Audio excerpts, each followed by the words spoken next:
Hello and welcome to Audionautic Deep Space Network, episode 53. This is our weekly music production, technology, and marketing podcast. Today we're talking about a new synth from Behringer. I kind of got deja vu with that, but it is a new synth. It's different, I swear. The Digitakt or Digitakt. I'm not sure which one you pronounce it as. Maybe Eon Lake can let us know after, but the 1.5 update. And we got a couple other things that are pretty interesting. But thanks to everyone who's joining us live in the chat. Let us know what you've been up to this week and if any gear has caught your eye. My name is Sunwarper, and with me today is Eon Lake. How are you?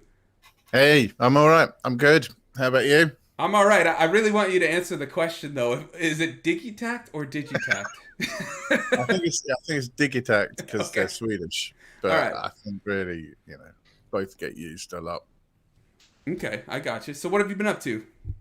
What have I been up to? I've been, following our Patreon chat on Sunday. I've been doing what we were talking about there, and that's trying to do a bit of practice with stuff, Oh, yeah. Realized that I'm not ever using any instruments around here unless I'm actually trying to record a part. So partly for relaxation and partly just to get to know them better, I've been trying to pick on something each day and just noodle around, maybe get an idea for sounds to use in the future, but deliberately that I'm not trying to write a song or get a part down or anything like that. I've quite enjoyed it, actually. I'm playing drums again. Ooh, nice. Because, like I said, I'm only ever sitting at the kit when I'm like, oh, I need a beat. I know what I want on this. I'll just go and record it. And so, as that's the instrument I can play best and that I only really properly play, it's the one that seems to suffer most from the fact that I just don't really do that much practice anymore. It's just recording. So, yeah. Well, that's exciting. That's exciting. There's nothing like drumming. I really want to get a little electric drum set, but for now I just put sampled drums in my SP and say, hey, look, drums. 15 minutes of it, and you can really go somewhere else and come back feeling better for it. It uses a different part of your brain. That's been playing a little bit of acoustic guitar as well for the same reason that it uses another part of my brain, and it's enough of a drain that it takes me away from my problems. There you go. We got a lot of people in the chat, but Survey Channel said, Howard on the kit, man. Nice. Yeah, I know. I've had the pleasure of getting some raw drum sounds from him, and it's awesome. I could always use more, Howard, if you want to send some my way. Yeah. Just saying. Really? But anyways, on to guitar sounds and whatnot. We've also got today my Audionautic co-pilot, Curtis. I was trying to think of a better segue, but it's too difficult at the moment. I'm navigating chat, trying to talk to Howard, trying to do this. So just like random guitar bleeps and bloops. That's what you get. But what's going on? Bleep loop. Yeah, very much good. Yeah, there you go. Yeah, it's good, man. It's good. It's been a good week. Maroon comes out on Friday. Yeah. And following, again, similar to Howard, following our chat with patrons, I've been working on live sets for recreating and for the first time performing live versions of songs that are on the album, which I've always kind of shied away from a little bit. Mm-hmm. But this time I've just gone, screw it, let's get it done. So been working on a live performance for a couple of the tracks that are on there. Nice. I think what day is today? It's Wednesday today. Obviously we're doing it today. I'll probably finish recording over the next couple of days, and then they'll be dripped out after release, I think. We've always focused heavily on doing releases like pre-promo for the release, but on this one, I think I'm letting it kind of drop first and do all the back office stuff, and then you can pick it up on Friday, and then I'll start talking about it properly on Friday, I think. I mean that's something we've been talking about for a while, because it's like, I mean, there's both sides to it. There's building hype, but there's also having links to send people to, rather than just being like, here's something coming, and then we all forget or something, or life happens and we can't check it out at the time. So that's something we've been experimenting with, and we'll be talking about that in a later ADSN. So right now my fingers are hovered over the launch button everything, all this kind of content ready to go. Gotta be and cutting up patient. video stuff. I was like, let's go. So yeah, but yeah, that's been my kind of existence for the past week. What about you, Sunwarper? I'll let you cough it out. Don't worry. I'll give you a break. While he dies. While he dies, I'll carry on the legacy. Don't worry. I have had quite the week. So I started after ADSN last week. I did a live stream on Thursday where I used the circuit and good old MIDI Mountain, which is becoming a mainstay at the moment, as I figured it would. And I had so much fun. It was funny. Like I was gonna do a remix of Vistic, the song from Music for Imagined Landscapes. I started doing it, and it turned into this, like, what I wanted it to be was a low BPM kind of Boards of Canada vibe, and it turned into just like pure library music. And I was like, I'm not having this right now. So I upped the BPM to 112, put a 4 on the floor, and then it just like lit up, and it was this really cool synthwave reinterpretation. And it was a lot of fun working on it with the chat. You know, we were like having input and stuff like that. So those live streams are a lot of fun. And then I was able to get the song. It's going to go up on Spotify with the next Imagine Landscapes track in late March. And then I was trying to film an SP live set for the last 2 weeks, and it's been raining so much. I was trying to do it out in a park. Couldn't do it. So I just said, screw it. And I recorded it in the studio yesterday. Just the SP, doing like chromatic mode, one shots to play parts and things like that. It's been interesting trying to figure out how to use just a single sampler to do everything. Full track playback, sample chops, drums, playing a synth on it. Like, it's crazy how flexible that synth is.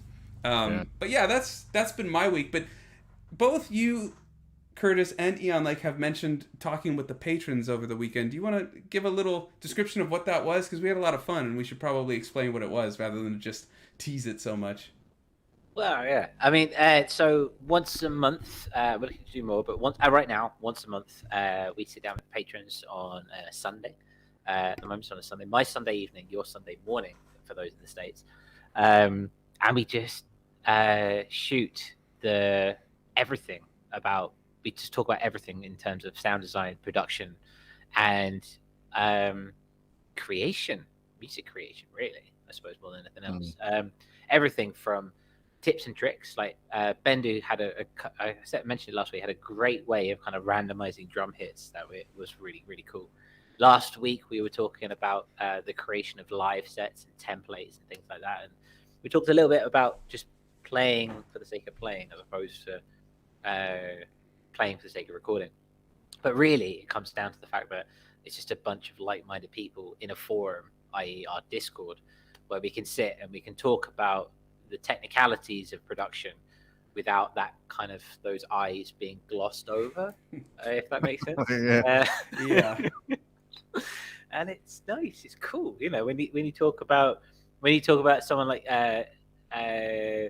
latching and then an LFO or mapping an LFO MIDI or something like that, and people are like, oh dude, that's really cool, and you understand just how cool it is, and people in the like-minded room are like, yeah, that's cool. You're like, yeah, all right. Yeah. So instead of saying stop saying words, they say, oh, yeah, but have you tried getting an LFO on your LFO? Change the rate of your LFO that's changing the rate of something else, because then you can make it move more. Very much so, yeah. Like-minded people. It's an informal chat. It's on our Discord server. We were sharing screens and stuff. So you get to talk about what's important to you at the moment. A lot of us are getting ready to do live stuff and going about things in different ways because we do different stuff. We want to get different things out of it, but it's a chance to share ideas and to work through niggles and get a bit of inspiration from your peers, which is, you know, as you know, it's really invaluable sometimes. Yeah, it's a great place. It's a growing community, and you can join these star streams if you head over to our Patreon. The link is in the description, but it's patreon.com/audionautic. There's a lot of other perks, including exclusive chats in a Twitter group and on Discord, aside from those hangouts that we do.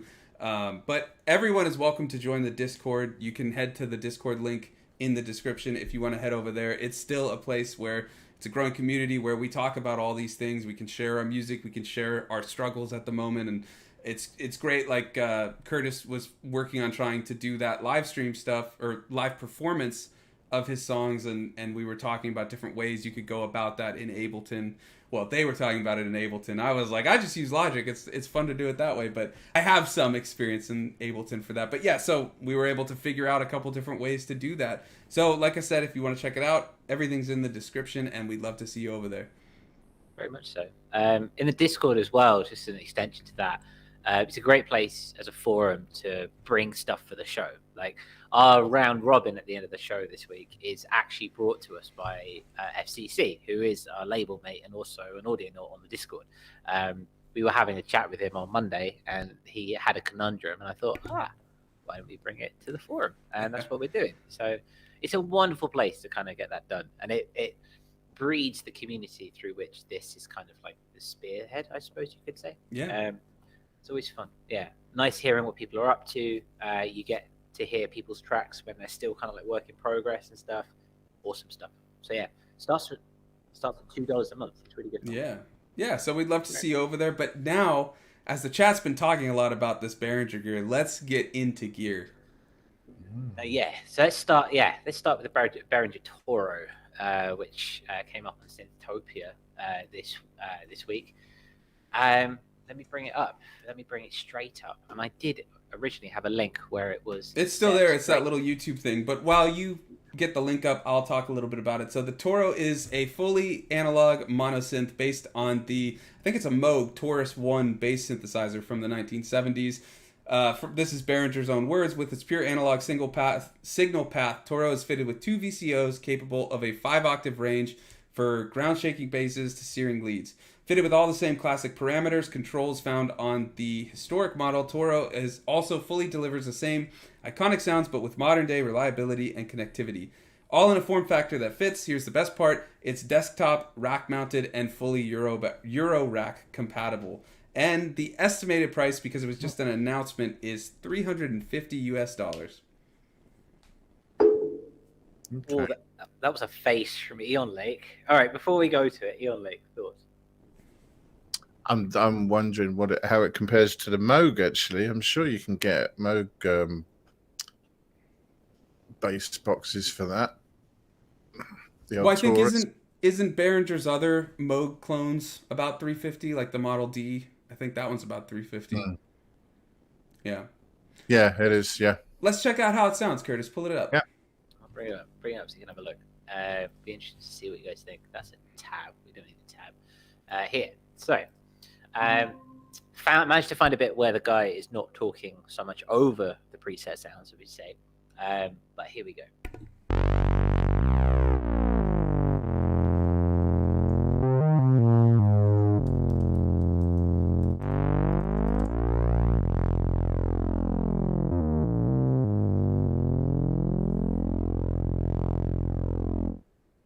Then we've got tuba.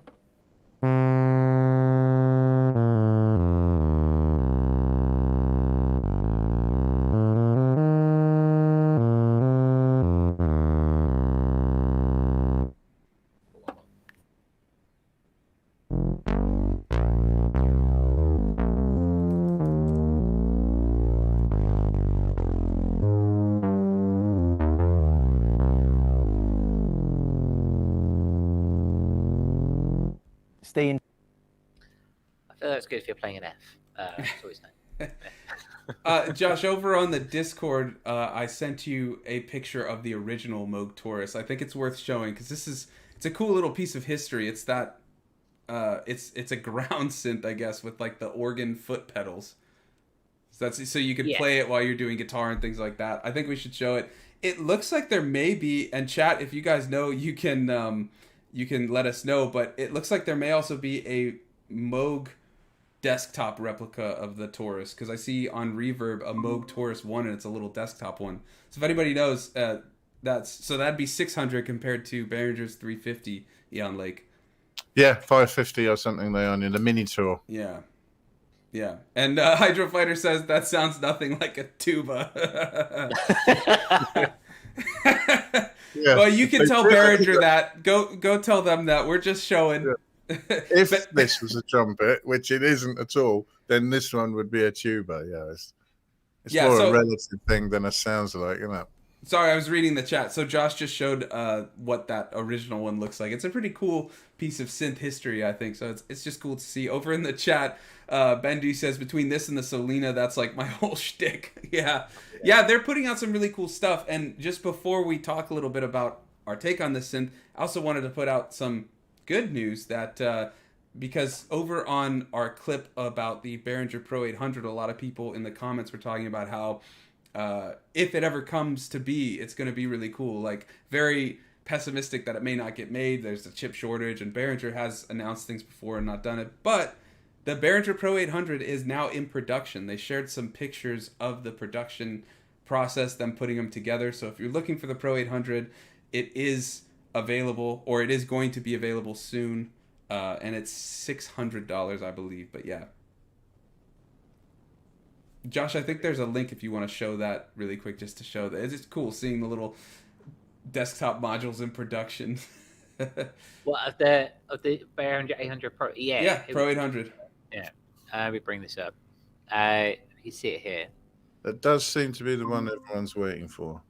It seems to be. I mean, it looks sick. This is what I was thinking about as well. Like, between the Toro, and the Pro 800, still would rather sit with the Pro 800. I think that there's... Oh, yeah. I mean, it's a polyphonic synth. Yeah, I feel that there's more to play with. It is more expensive, though. 600 versus 350. It is, yes.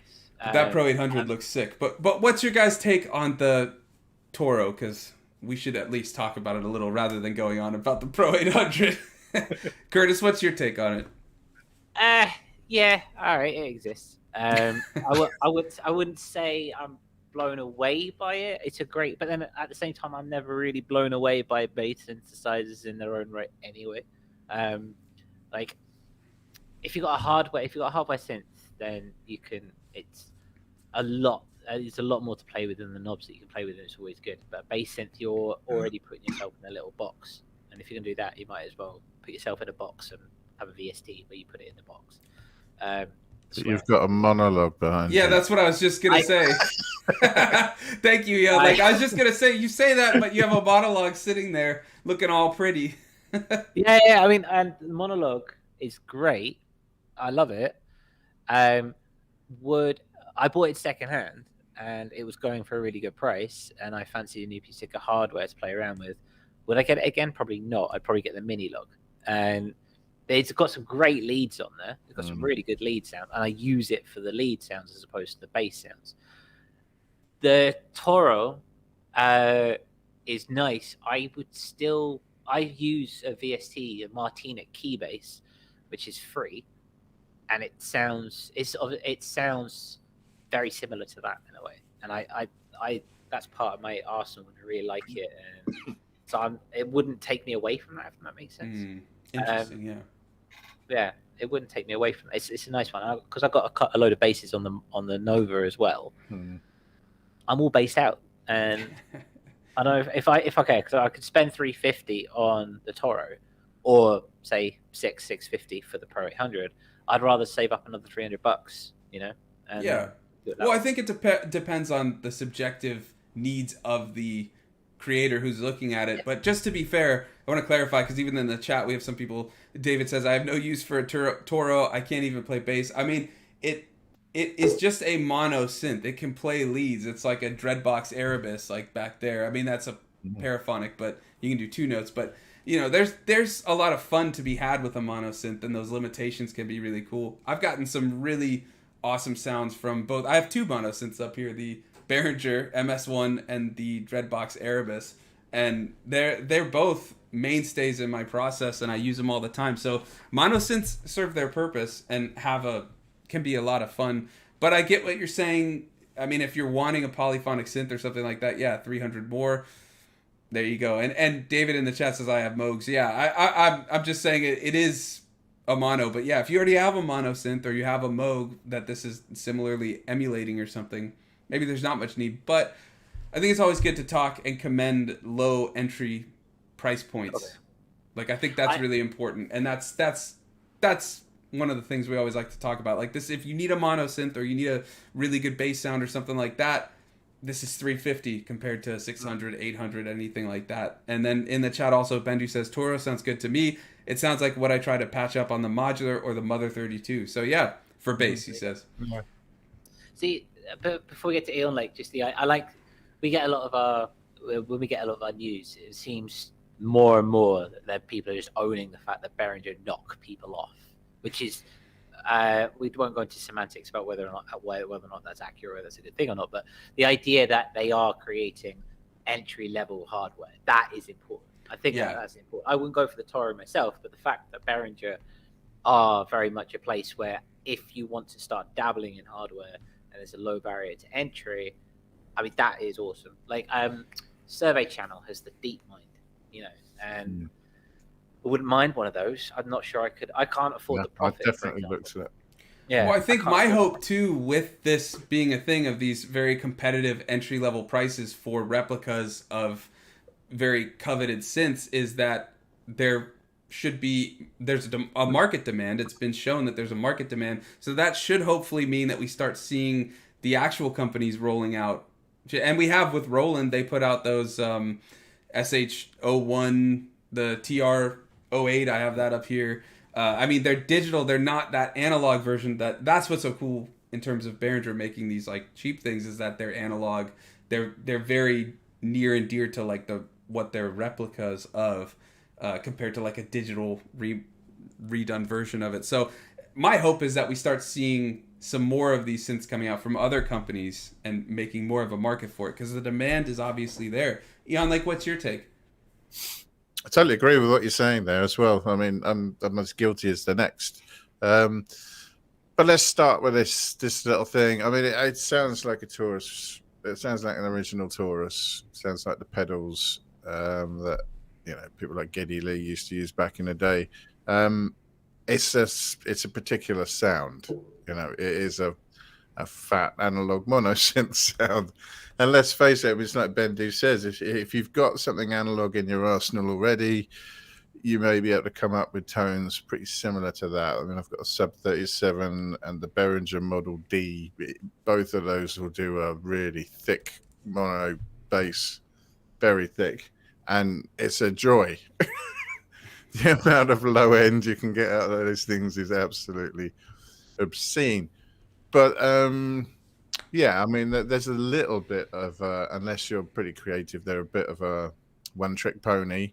I mean, they're not really. It's like you say, they're more like a three-trick pony. And I quite like getting, where they put all this effort into creating a massive, thick tone at the expense of polyphony. I like multi-tracking them. Yeah, get polyphony anyway. Oh dear, you can get some thick pads. Yeah, if you layer these things up. Put the tuning off a little bit between each one. You get some really interesting pads from that. I recorded the Sub 37 into Euro rack into the wavetable navigator, and there are 8 of them playing at once. Monstrous. Great fun.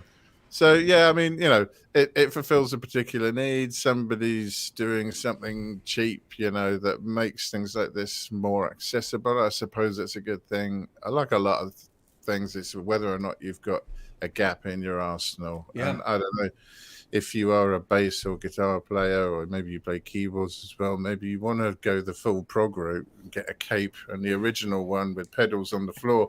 So you can play it with your feet while you're guitaring. I don't know. Or get the Behringer and make your own little foot pedal thing. DIY, like the drums we're going to talk about. We're going to talk about a guy that made a drum synth DIY for like $70. So you could do that. You could go that route too.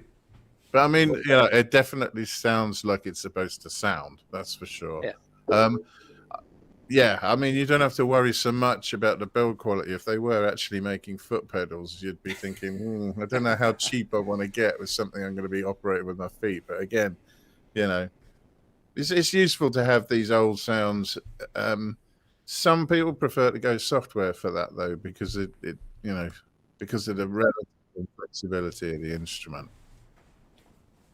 Well, that's where I'm coming from, in the sense that if I'm going to pay that amount of money for a piece of hardware, I want versatility, I want sound design, I want to be able to I don't want a 3-trick pony, to borrow your phrase. Oh, but I do want to see you next week in a cape.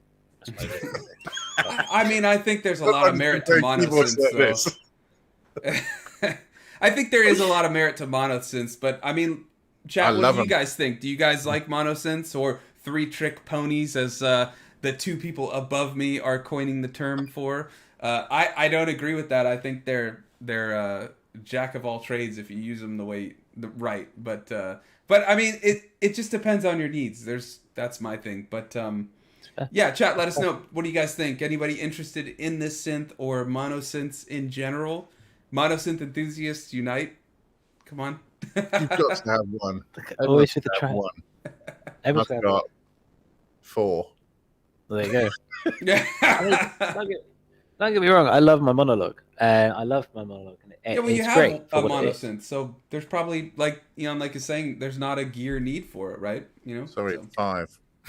I've got 5. Of course you do. I have. We'll have to do a correction next week and turn out you got 3.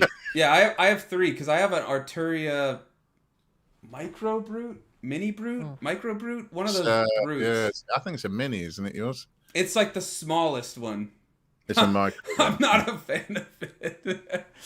I could not get a sound out of it that I liked. I got one cool bass sound out of it, and then but it didn't stop me from getting monosynths. And Arturia is a great company. It just didn't sit right with me. We got some chat though. We've got David says, I love monos, but I use them less these days. Interesting. Why have you been using them less? Are polysynths just calling your name? Let us know. Bendu says, all mono all the time. That's the way to do it. Yeah. And Survey Channel says, I sure dig my mono poly. Yeah, I mean, you get the best of both worlds with that. So, that's kind of cheating. Those things are sick, though. Is that, Survey, is that the Behringer one, or is that the original? Korg made that, right? Korg, yeah. And Frequency Control Center's in the chat. He says, hi, all. How's it going? FCC, welcome. Good to see you.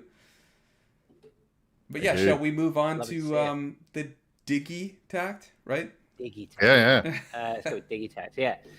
Brand new update from Digitakt. A-voice digital drum computer. So yeah, Sunwarper brought this to the table. Tell us all about it, Sunwarper. Yeah, I mean, this is something I've been eyeing for a while, and when budget permits, this is probably, other than maybe the Pro 800, this is what I'm looking at getting next. And they just made a really cool piece of gear even better with this new upgrade. So we got a little video that we can put, but it's really just all talking. I don't know if it's worth showing per se, but basically they've added 4 different machines. And so the one is repitch for that beat matching, like classic beat matching you can do when you repitch a thing. Warp, not warp, but warp with an E, for what they call a little quirky old school way of time warping. Sounds pretty trippy. And then slice, you can chop up audio and place the pieces in order, or any order, they say, on the different pads. So similar to like when you chop on an SP or an MPC or something like that. And then finally, and I think this is what they've already had, but Eon can correct me, one shot. So that says this is a default machine for playing your sample forward, backwards, or looped. It's interesting. I wonder if does it come with a little figurine of Tim Curry? What? Do you want to just play a little bit of the video? I mean, it takes a while to show each of the functions, but we can just show a little bit of it. We can also, if you prefer, just link it in the chat. That's fine too. I'll link it in the chat. But I to be honest, I'll take it. I'll play straight from the one-shot machine, because that seems like quite a bit of a turnaround, so to speak. I'll put that in there, and you can see where it goes. Let's start with the first machine on the list, One Shot. One Shot is a default sample playback machine with many different use cases. Whether you want to sequence drums, melodies, or loop your sample to create new soundscapes and create new instruments.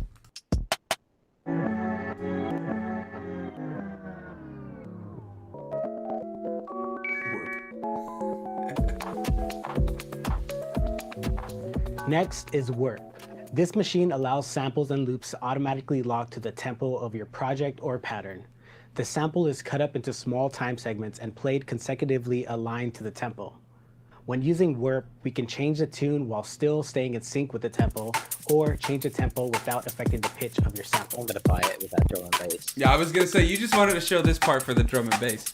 I think that's good. That shows some of the really cool functions, and we'll We'll put a link to this in the chat if you'd be so kind, Curtis. And over in the chat, couple clarifications. David says, Mini Freak and Reface DX cover a ton of sounds and chords. I think he's talking about the monos we were talking about. Survey Channel about the mono poly. It's the clone, but he only uses it as mono. So I guess it's not cheating then. We'll let it slide this time. That is a cool looking synth though. Both, of course, the classic, but the replica too. And Bendu says he's really digging the Digitakt update. That's awesome. Yeah. How have you been using it, Bendu? Let us know. I know, Eon, like you have a Digitakt, but I don't know if you've gotten a chance to get the update. I haven't yet. No. I mean, I want to. But I mean, you've got to do overbridge at the same time as well. Otherwise, you lose all the 8 channels of audio over the USB. Yeah, but maybe you want it just as a stereo. Then I've got to run cables all the way over to the mixer, and it's getting a bit full now, that mixer. But it is. Quite a lot plugged into it. But yeah, I mean, you know, I love it when people do this. I mean, how old is the Digitakt now? I mean... Was it 8 or 10 years old or something? Yeah, they're still bringing out like quite major revisions. I mean, some people may say that, you know, these engines represent things that it perhaps should have done anyway, you know, especially being able to repitch samples and like that. But I'm not going to look a gift horse in the mouth. It's here now. Read in mind as soon as I can. Yeah, I mean, all that stuff is here now. It does seem like it helps to bring it more in line in terms of sampling with SPs, MPCs, and things like that. But there's a lot of really cool stuff that's what the Digitakt can do. And doesn't it have like 8 channels of MIDI? Yeah, 8 channels of MIDI, 8 channels of audio. So I tend to find I was chopping things up just by using the parameter locks anyway, and I kind of liked the fact that it offered a slightly different way of doing things. So, you know, I like putting in a rhythm that I like, and with a sample, and then you just mess around with each step and say where you want to play the sample from, and whether or not you want it forwards or backwards, and you can pitch them up and down, you can put them into effects or whatnot, just that one step, you know, and you can get some crazy stuff like that. I mean, really crazy. So, I mean, I've been so deep in doing things like that on it because it can do that I've never really missed anything on it, if I'm honest, but I'll take it. I mean, it's nice to just have it there if you ever need it, right? You know? Yeah. Absolutely. Curtis, what about you? You're like me. We don't own them. But I don't know if you've had your eye on it at all. Like, I've been eyeing the Digitakt for a while. It's just haven't been able to get it yet. But I'd be curious, what's your take on it? Yeah, it's one of those that if and when the money came to me, I would invest in it. It's purely the only thing stopping me is the economic side of things. But as a brain for kind of your daughter setup, that would be a really good way to go. That and the Syntact. I think Now the only caveat with the Digitakt in terms of as a brain is the MIDI only mono per channel. I don't know. I think it's polyphonic. Is it? Okay, because I thought I had read you get eight tracks of it, but each track is mono. I might be wrong. But if anybody knows... It's MIDI, isn't it? What's that? Yeah, I don't know. I just saw something that there was some like strange limitation. It was on Reddit or something, but I don't know if that's true. I don't own it. I'm not trying to spread misinformation. It's just something I saw. I did think about using it as a brain for a DAW setup, but I haven't got to doing that yet. But I think it would do pretty well. There's some really cool tracks people are making with just Digitakt or Digitakts or just Octatracks. I mean, look at like Atlas Castle with the Digitakt and Circuit tracks. And Ricky Tinez always makes tracks with the Octatrack. Yeah. I mean, Octatrack is crazy powerful, but crazy complex. But the Digi looks pretty sick. It's a very popular here in the local crowd in the Czech Republic. Many live performing electronica artists, or electronic artists, I should probably say, are of the doorless nature. There's a whole doorless community here. The doorless persuasion. Exactly, of the doorless persuasion. Yeah. And they are many. It's rare that you go to a tabletop setup and there's not one, maybe two of them. So interesting. Yeah. So I wonder how many people buy it just for the clicky sounds that it has. That's really why I want it. I just want those clicky sounds. Yeah, see, there we go. Ian's got it sitting next to him just so he can click and clack on it. Yeah. We'd like to The encoders on it are bloody lovely as well. Interesting. Really nice. They seem like really Quality well-built build. machines. And Yeah, it's a they're solid. metal box. Well, there you go. Yeah, Doesn't get solid better build than quality. that. Speaking of solid boxes, let's have a look at the DIY drum machine for $70, shall we? This came up in Solid boxes, yeah. Yeah, no, this thing is sick. I just saw this. It popped up on YouTube recommended a couple weeks ago. I put it in the Discord and we were all talking about it. Somebody made a drum machine. They've also made synths. I saw them on the same YouTube channel make a 6-voice polyphonic synth. So they were like, take that, Pro 800. This thing was for $100, he said, or $134. And he put all the schematics and codes on GitHub. So it's all there for anybody that wants to make it using Teensy. I think that's the chip. It's like $30. But so they made this drum machine for $70. It sounds pretty awesome. Let's take a listen, Curtis. Yeah, and bring it up. I've cut to the funky jam, self-entitled funky jam. So disclaimer, we don't know how funky it is. We did it, but oh, it's pretty funky. I heard it. Funk not guaranteed. Depends on how you define funk, I guess. yeah, depends how you find funky. But here we go. So this looks pretty nice off the offset. Yeah. Well, I'm gonna play it.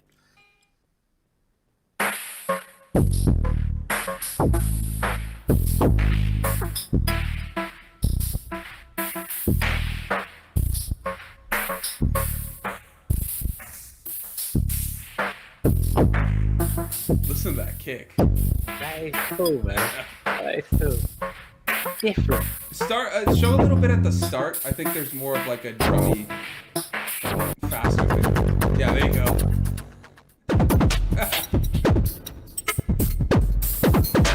It's like Aphex Twin in the box. Definitely sober when he was making this.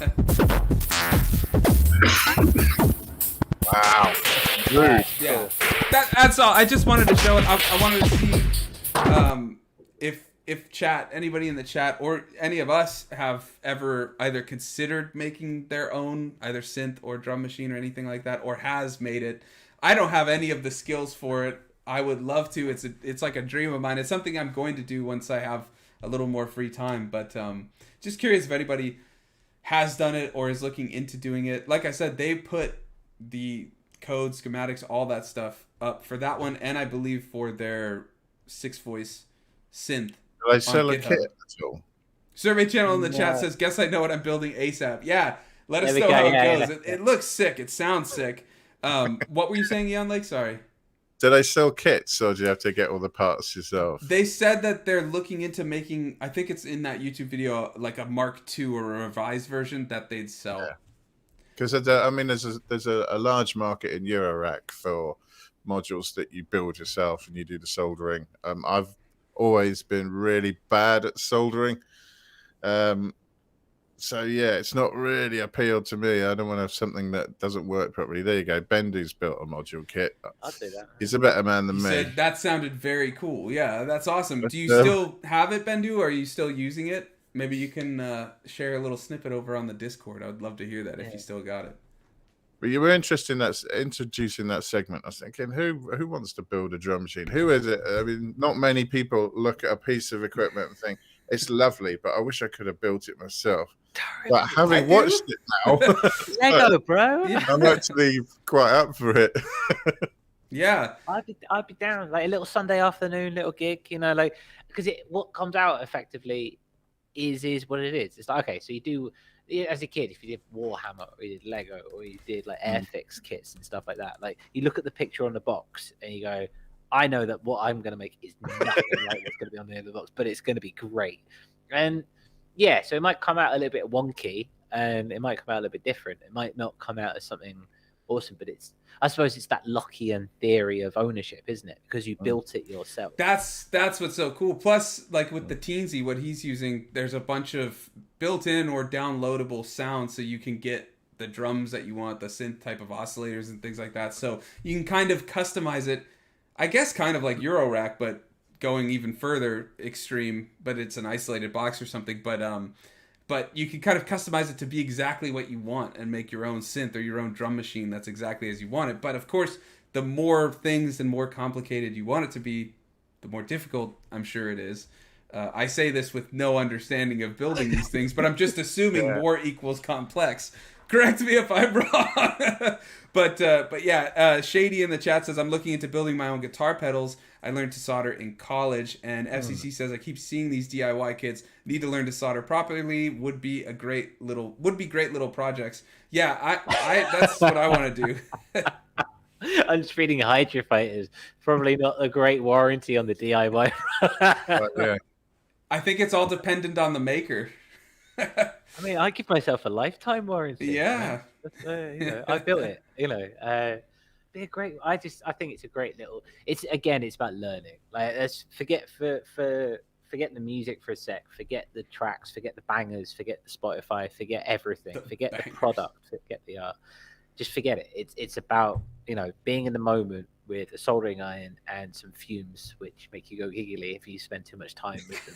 And probably not the best for your brain in that way, but hey, but it's just you learning about the creation of what goes inside these things, and that I imagine when you take that back to the studio, when you take that back to your synthesizer, and you look at it, if you're doing Eurorack, or if you're doing, or you do, like me, and you've got a Nova or something like that. Just the amount of knowledge it brings you back to the table, that would be priceless, I imagine. Yeah, you actually know inside and out a box. Like, how crazy is that? Like, I know nothing about the insides of, we know, like, oh, it's 3 oscillator, 2 oscillator, it's this type, it's an LFO and this and that, but actually knowing which way it's connected, why it's that way, all that stuff it's not necessary, but it'd be cool to know. Very expensive synths look a lot less expensive inside. Oh, yeah. Over in the chat, Bendu says, I've built a music thing, radio music, and I have a few unbuilt kits. It's fun, but it takes so much time. Still use the radio music a bunch. Well, we'd love if you'd send a little clip on the Discord. I'd love to hear that.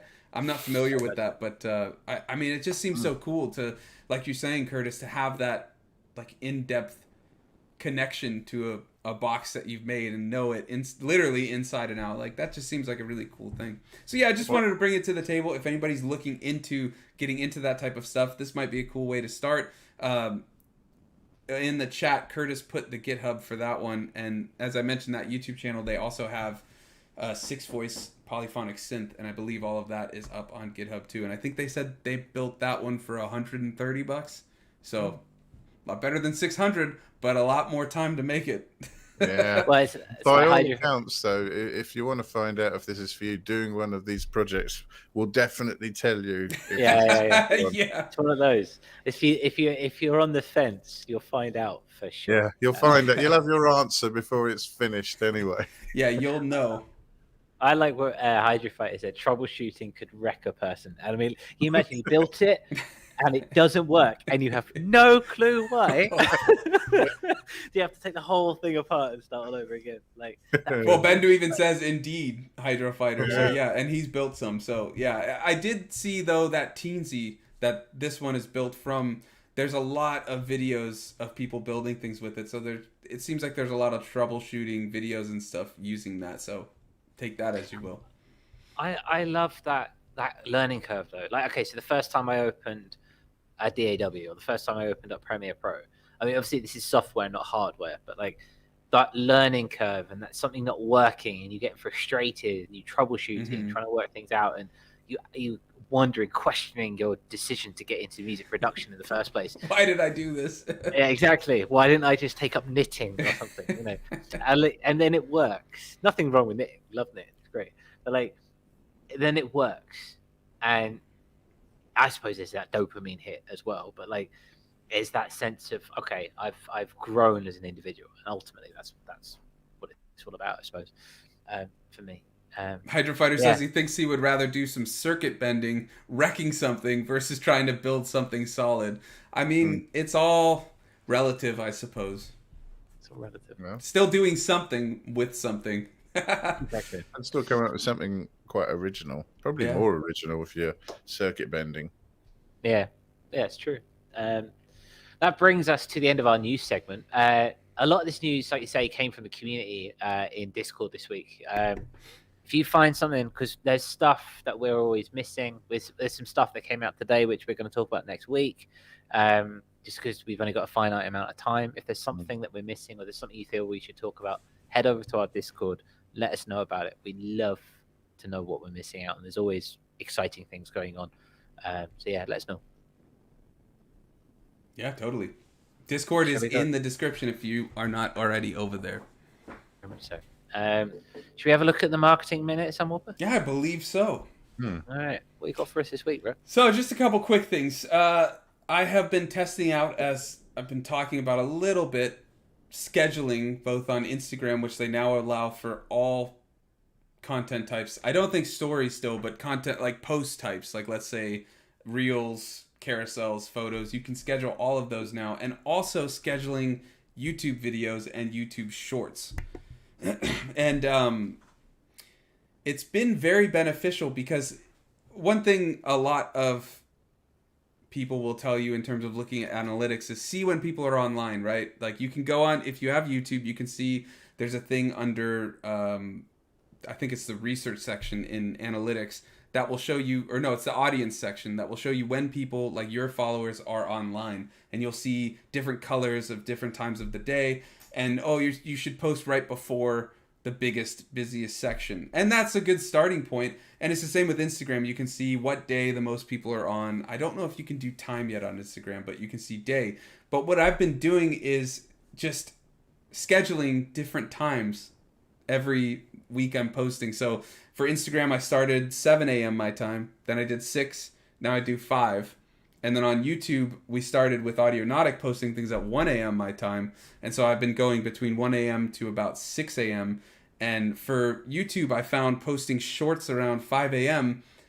By the time I wake up and check it, it's already got like 500-600 views. And it does vary depending on, obviously watch time. Shorts is all about watch time. So if your short gets a lot of watch time, they'll push it more. But the time, it's just interesting to see what does well. And then I'm still tinkering with Instagram, but I found the best reach has been around 4 a.m. my time, 5 a.m. my time. So it's just a thing. All I want to say is just tinker with these schedulings. You don't have to be on the platform anymore, and it's great to just get away. Like I barely go on them anymore. I set it and I forget it. And it's just great to do that, but to also see what's best for you, when to post and things like that. Sort of sense. Yeah. The scheduling in its own right is great, just for like batching. I think we've been talking about a long time about the idea of batching, and just because we have to wear so many hats, because we have to do so much, the idea of getting everything done in say an afternoon. So like you say, you don't have to think about it anymore. Yeah. Need more space to be creative, and you have to play the social media game whether you like it or not. And it has its pluses and it has its negatives. So why not use the tools that it's coming from? Yeah, and in this way, you don't have to be on it. That's what I have really enjoyed. I mean, it is good to pop on once in a while and just check if people are commenting. You want to respond. It's always nice to respond. I'm sorry, Ian, go ahead. I didn't mean to cut you off. I was just going to say, I mean, the one thing I think we can all agree on is we're all time poor. Yeah. And have a lot of different things to do. Just from a time and motion perspective, if you can chunk these similar activities together, do all your Instagram together and schedule it for a whole week or beyond, whatever, it's going to save time. It has to, and then you can do a large block of something else and hopefully get around some music. Yeah, well, that's the key, is that if you can schedule these things, you could just make, if you're doing social media and you want to make content and grow on social media, you could dedicate an hour, 2 hours to filming a few different jams, something like that, and then just put it out, schedule it all in one day for over 2 weeks, 3 weeks, however frequent you want to post. One thing I've been finding really helpful is with those live streams I've been doing, just chopping bits from it. Like if there's a bit, I figured out something on the circuit, I put that up, and here's a circuit tracks tip I discovered. If it's the jam, I put that. And what's really cool with YouTube, I was telling Curtis about this earlier, both video and live streams, the horizontal video 9:16 or 16:9, I'm sorry, you can chop a short on YouTube on your phone, and YouTube is pushing this because they're trying to build the circular continuum, whatever you want to call it, of having shorts connect to live streams and live streams connect to video. And so if you make a short from it, it will link to that live stream or that video for people to check out the full bit. and they're pushing those shorts more because that's what they're working on, this cohesion. So that's also something you can do, and you could just chop those up all in 20 minutes and schedule them out for a week or two. So I'd be curious to hear if you guys have tested out scheduling it all. It's just an easy way to kind of bypass having to be on these platforms as often. Curtis, have you been doing any scheduling? Yeah, well, since we did, well, ironically, when we were doing our posting on a daily basis, I wasn't scheduling. I kept trying to tell you to. I was trying to get into that headspace, of posting daily. What does it do to you, Yeah. And turns out it's not great for your mental Nothing health. good. Yeah, I mean, I didn't need to test it to tell you it can't be good. I'm a method actor, darling. But since then, since finishing January on my account and doing the 28 days in February for Audionautic, and now we do the processing. I do schedule the Curtis stuff. I do the Audionautic stuff live because I'm experimenting with like posts just before and stuff like that. Yeah. So like that could work. And I will do eventually when it gets a bit more slick and I'm a little bit more organized and stuff like that. Again, just because the idea of spending less time on social media. I spend a lot of time these days on my computer and scheduling things, and it makes sense to schedule more stuff so I've got more time to be creative. I don't see any downsides to it at all. I don't see any downsides. There is an aspect of social media where, believe it or not, you have to be sociable, and the algorithms on social media. who would have thunk it? But I also enjoy it, like at the same time, like checking in with people, seeing what they're up to. Like I speak to Shady, and I speak to Survey Channel on Instagram, that kind of thing. And there is a certain aspect to that I enjoy. Yeah. But you can set 15 minutes a day or every other day where you go on and you do all the communicating and stuff, and then you're off and you don't have to worry about it. And you've got posts that will still be posted, But that's what I'm getting across, is the idea that, okay, so if you've got your outward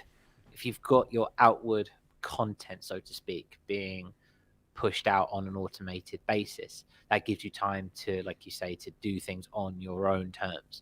I think I've noticed that a lot of my lack of response online becomes because I feel burnt out already spending so much time on Instagram, right? Mm-hmm. And so I sometimes I just stop talking, and then, but as I automate that makes me more sociable, and because I enjoy catching up with people in the community, it means that I can do that more effectively. I can serve better, if that makes sense. I like that. Yeah, for sure. And then the last thing I wanted to mention is I got an email this morning just before ADSN that Spotify's Stream On 2023 event was happening today, about 30 minutes before ADSN. So I caught a quick second of it. They're making some seemingly pretty big changes to the UI of Spotify, and as we've been talking about before, it seems like some social media components, as if we don't get enough, as we've been talking about, of social media. But I'm gonna watch it back, and I'll write a little bit up about it over on the Discord either tomorrow or Friday. So if you want to check it out, head to the Discord if you're not already on there. It'll be in the marketing, I think it's Marketing Magic is what it's called. I'll post it over there, and then we'll talk about it properly, relay everything on Wednesday at 11 a.m. Pacific, as we do. But yeah, it looks like there's some big changes happening. I don't know I don't want to say big. I'm not sure how big, but stuff is happening over there. So we'll take a look at it and get back to you about it. Definitely isn't a portrait UI that means you flip up and I thought you were going to say it definitely isn't better royalties, and no, I'm sure it's not that. If anything, it's probably worse. Like, I know they introduced some new advertising thing, like a discover mode, where they take an additional 30% of your royalty to put you in this like discover algorithm where I think it's that social media thing they're adding where you'll get like popped up as a recommended. And yeah, they take 30% more royalty. How that's exactly legal. That's wonderful. Is it legal even? I was watching somebody saying that may not even be legal and that there could be lawsuits incoming. That's also wonderful. That may be more wonderful than the actual thing. I don't know, but yeah, interesting times. We'll relay all that next week. I don't know about that discover mode thing. But let's see. It's the Instagramification of what we're going on about. But we'll talk about it next week. Yeah. Because it's all doom and gloom. TikTokstagram bookify. Exactly. But yeah. Or Twit-Talkstagram bookify. Yeah, there we go. It's all blending together. Yeah. Who knows, eh? But wait, really quick, just in the chat, we got Frequency Control Center says gotta love Spotify, yeah, and Survey Channel says 30% of what 0.00000013. Yeah, exactly. I guess so. Wow. He's doing it. Yeah, there we go. Exactly. Yeah, we're all in on that one. Don't worry. Yeah. We all know it. Bandcamp is definitely the way to go. So yeah. Anyway, until they become a social media in their own right. But epic. For our last bit for today, something on a more positive note, because there's going to be plenty of time to rail on Spotify when we talk about it next week. Ian Lake's already getting happy about that. Look at him. I can see his eyebrow just going. He's like a kid right now, he's just so excited. He's like, ooh, railing on Spotify. It's his favorite pastime. Exactly. That in the calendar for next week. He's not. His internet could go down. He'll get like a cup and a string and relay it to Curtis just to be on that episode. You'll be able to hear me even if the internet. He'll shout to the heavens. Aye. Even from this side of the channel, I'll still hear you. Yeah. You'll have to go in the moon. We'll see. But yes, speaking of, so our marketing minute, we're talking about scheduling, freeing up more space, and we were getting about having more time to be creative, which is something we've talked a lot about on this show. And this round robin this week, a round robin is where we come to the table and have a question of some thoughts or some ideas about the production process. And we were talking, this comes to us from FCC. Our label mate and an Audionaut on our Discord, and he was saying, he was talking, friend. Obviously, friend. Yeah. He was talking about the struggle with getting in the creative space, because this is something that we've all got to at our point in our time where we come to the keyboard or we come to the guitar and we go, right, it's the time. We got an hour. Let's be creative. Best music ever in 23 minutes. Go. Yeah. And absolutely nothing comes out. And it's soul destroying, heartbreaking, it's gut wrenching. It's everything, every adjective under the sun that you can think about. It's Spotify in creative form. And so I want to bring that to the table through FCC. And I want to see, what do you guys do? Are there any rituals that we go through? How do you put yourself in the right headspace in order to be creative? Because maybe there's someone out there who hasn't had this conversation before, and maybe they might be able to take something away from it. Sunwarper, do you want to kick us off here? Sure thing, yeah. Shift the modality. That's what I always do. If it's not working with guitar, go to piano. If that's not working, go to a sampler. If that's not working, chop up random things off of YouTube or something on Koala or anything like that. It's just always shift to see what's worked. And I got some of that idea, to be fair, from Shady, who in one of our early Audionautic interviews that we did, he had mentioned, Shady Ridge, he had mentioned that like if it's not working with guitar, he goes to piano or something like that, and it always stuck with me. It's always changing. Just if something's not clicking and you've got to do it or something, just shift it. Or like if you're working on a song that's got a deadline, if you're working in the studio, take it, put it in Koala or something, and just see what you can do with it on your phone. You know, even if you don't keep it, just get the gears turning in a different way, because that will work. Or buy a new piece of gear, or get a new something, you know, I mean, depending on budget and all that stuff. But like, I think we were talking about it on Starstream, but like when you get a new piece of gear, you start learning it, and while learning it, something accidentally pops up because you're in this novel head space where things are just working and you're getting these dopamine hits, and so things are clicking and you try new things. And if all else fails, watch some videos. What I'll do is like on music theory, and just see an interesting chord progression or an interesting modal key change where, you know, instead of using E minor, you use E major in E minor, like as the tonic, and do things like that, and just see what pops up. Yeah. So switching gears, as they say, trying something new. Yeah. Yeah, it's always a tried and tested method. Eon Lake? I do. We've talked about this a few times in the past. There are a few different things that I think help me anyway. Number one is prepare. This means try and get yourself in the frame of mind before you sit down and do something. Don't expect to go right brain all day long, and then suddenly go right left brain. Now's your chance. 23 minutes. Go. It just doesn't work. So if you can do something that will transition you from one to the other a bit, practicing an instrument, something that you're good at, or I can juggle. If you're a juggler, do something like that. It's different, right? It requires your attention, but it's not thinking about problem solving, typical logical default network stuff going on there. Or meditate, or do some yoga, or, you know, whatever it is that you do to sort of relax and try and break your state. Try and do that before you sit down and try and be creative. That's one. Another one, which we've talked about a fair bit, bearing in mind we have the little monkey brain going on in here. Try and trick that monkey into not realizing that you're doing music. So you'd say like, oh, I'm not writing a song. I'm just doing some sound design over here. Nothing to worry about. Nudge.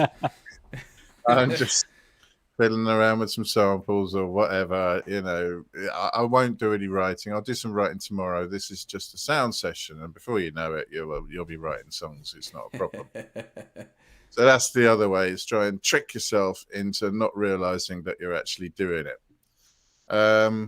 Another good one is constraints or exercises. You know, part of the problem is the sheer weight of possibility. You could be doing anything. You know, first thing you should probably do is cut down and say, I'm only allowed 4 tracks. I'm not allowed to keep the first recording of anything. I can only use these instruments. Yeah, however you want to set it up. Or would you call that the whiteboard method? Yeah, you could do. I mean, I'm looking over there at the time. You take someone else's song, you drop it into a DAW, you match the BPM, you take the structure of their song and the key of their song, and that's your song. And then you delete their file and write your bit. You know, there are lots of different sort of exercises that you can think of, and constraints and so on, that can maybe stimulate something. Or try remixing something of yourself, making it sound completely different. But yeah, I mean, there are a couple of different things you can do. Just don't put pressure on yourself. I mean, all of these things are a way of either easing you into it or taking off the pressure of like, oh, I can do anything, but I've got limited time. This is the only time I've got to do it now. It's supposed to be fun. You know, if you can frame it as fun, you'll get more out of it, you know, especially if you can do it in a positive way. So if you are going to try and trick that little monkey into not realizing he's doing music, then, you know, try and do it in a fun way. Yeah, completely. Wonderful set selection. FCC, great ideas that Eon Lake. I'll be trying some of those. Yeah. Very comprehensive, incredibly comprehensive, from the cerebral to the absolute productive. It's great. I had to make notes while Sunwarper was... It's always good. It's always good. Yeah. There's not much we can add to that in that regard. That's very, very cohesive. it's all, I think, echoes the preparation. I'll I'll have a session where I'm building something and then I'll leave it. So like if I've got a template or something that I'm building, or if I've got a session that I'm coming to, I will have a session just dedicated to making sure that that works and that everything's rooted in the right way. So that and then I'll do my thing, as in I'll load it up, I'll get all the gear up and ready, and then I'll go away and I'll do my headspace thing. I'll go meditate, I'll go journal, so that when I come in, all I have to do is hit record and everything's sorted, like a sound check, I suppose, in a way. You got like you said, you got the pre-show gander, so to speak. And yeah, again, I reiterate the idea of not pressuring yourself. What will be, will be. I think I've really learned to let go, especially since I've started live streaming. Very quickly, I've learned to let go. There's no end game. There's no product, so to speak. It will be what it is by the end of it. And I've got this time, and whatever it is, you know. And so, as well as that, there's that notion. I hit record on everything. So I hit record and then I just go. And then because of that kind of permanence, so to speak, that's there's a certain amount of, there's that sense of letting go and just letting yourself flow. I think we get very much in our head about the creation of something or trying to emulate a sound of something. But when you're in a flow state, when the music itself just comes through, when it's not really you doing it, that's when the magic is kind of born. So it's like trying to capture air, I suppose, isn't it? If you do it, it's not going to work. But if you just let it happen, it's gonna just. It's a bit zen, isn't it? It's the not doing of it. But at the same time, you know, you mustn't criticize anything because you're trying to generate, you're trying to create something, right? You can edit later. It doesn't matter, but don't bring any critical thinking to it. Just set yourself up and go. Yeah, no judgment, right? You just keep adding, do stuff, and then you can always edit later when you're in that critical space. But at the moment of creativity, just let it breathe. Let whatever happen, you know. It's almost none of your business. Yeah. Get out of the way and let it happen.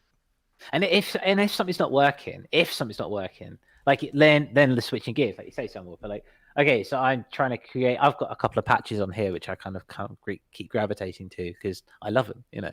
But I'll go, okay, let's see what's going on the Nova, and like I'll say, it's all like, I suppose, positive reinforcement in that sense. It's like if it's something that I'm not particularly a fan of, I'll be like, it's okay. Let's go over here. Let's see what this guy's doing over here, you know, and just kind of keep moving on around. It's always nice. It's always good fun. Yeah, it was bugging me because it popped in my head. It's like Taoist or something, but we were talking about it, like be passive, let it happen. It's a Wu Wei, non-doing. Wu Wei, Wu Wei. Like just let these things happen. Be in that creator role for that time, and then when you need to later mix and edit, you can do whatever you want. You can chop things up. It's all that. Just let it breathe, let it happen, and don't. Like Jan was saying, don't have this critical role, have the creator role. Just let things happen, mistakes and all. And sometimes those mistakes will be the best part of it. Like I've never been able to get better takes than my demo takes for like guitar. Yeah. When I don't have that pressure of like, oh, it needs to be on time, it needs to be this and that. So now what I usually do is just like, if I need to time stretch a part, I'll just quantize it, you know, move it around a little. But like I've learned to love those off parts and those things like that, so I don't even do that much. But yeah, that's it. Just I was like, oh, what's that word? Wu Wei. Yeah. And over in the chat, Survey Channel says excellent stuff. I've struggled a lot lately with putting pen to paper, so to speak. Well, let us know if you try any of these things, and if it helps, you know, we'd love to hear it, and we hope these things help. That's what we do it for. FCC says part of it, isn't what's it? that?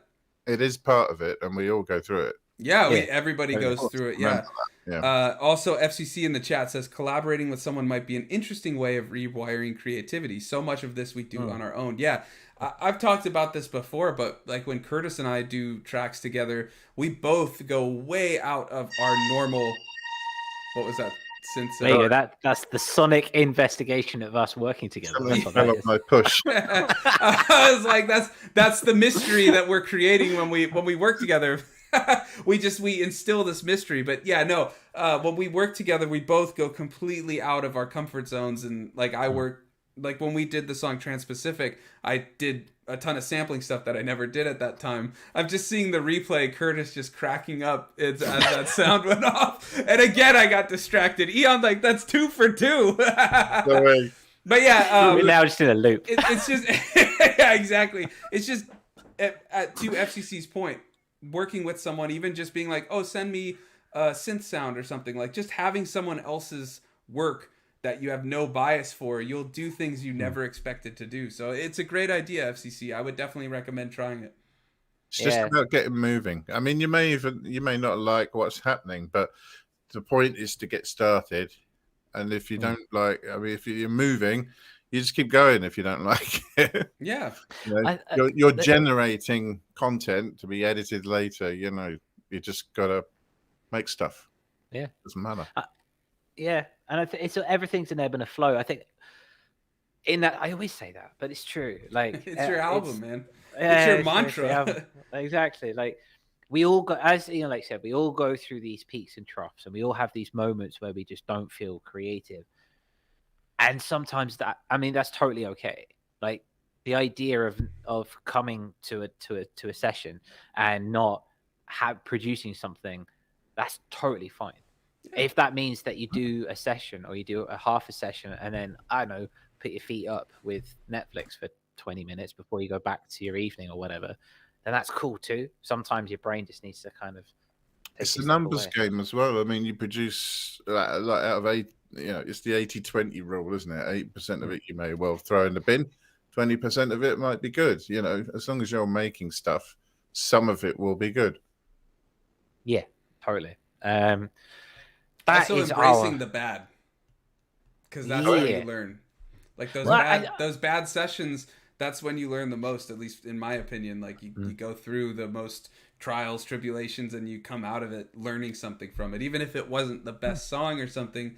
And you never know, maybe one little melody from it you could always reuse later, or a chord progression you realize when you're in a better headspace that actually was pretty cool. Okay, yeah, let's do that. Also, the fact that it's a discipline, as long as you're turning up and doing it, at some point, magic will happen. Yeah. Because you do it all the time and you don't resist or judge it or whatever. You just do it. I think so much of that, like you said, so much of that comes down to judging. Like, okay, we see our monikers and we have an attachment to who we think we are, who we're trying to emulate, or what sounds we're trying to create, and what end product we're going to come up with. And inevitably we get disappointed with that expectation when we don't match it. But that's still, like, that's you. Like, that's your sound. And whatever it is, it's beautiful. And that kind of notion with it can kind of carry you forward. Like you say, if you're hitting that week in, week out, you're going to hit something down the line. In the meantime, everything else is just gold. It's beautiful. But yeah definitely.